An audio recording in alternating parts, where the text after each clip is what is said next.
Fabirlik şirkətində komanda qurub maaş qazanan hər kəs öz maaşını çox rahat üsulla hesablaya bilər. Bunun üçün mən bir neçə variantda sizə bunun hesablama qaydasını göstərirəm. Birinci variantda A şəxsi öz şəxsi 50 balını edib və 2 nəfəri də öz komandasına dəvət edib, hər biri də B və C şəxsləri 25 bal yerləşdiriblər. Ümumi A şəxsinin komandası 100 bal edib. Bizdə maaşlar 100 baldan başlayır və 3%-dən hesablanır 100 balın maaşı 100-dən 200-ə qədər. A şəxsi 100 bal edib deyə, baxın bu düsturla 100 balı vurursunuz 1.32 və onu da vurursunuz 3%-ə və maaşınızı hesablayırsınız. Beləliklə A şəxsi 4 manat 96 qəpik maaş qazanmış olur.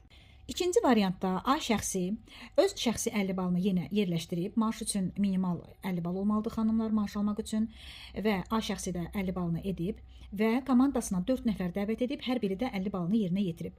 Amma onlar heç bir dəvət etməyiblər və 50 balda bizdə maaş yoxdur, 100-dən başlayır. Birinci variantda dediyim kimi.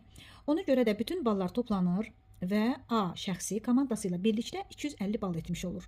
250 demək ki, bizdə 200-dən 600-ə qədər bal sistemi 6%-dən hesablanacaq.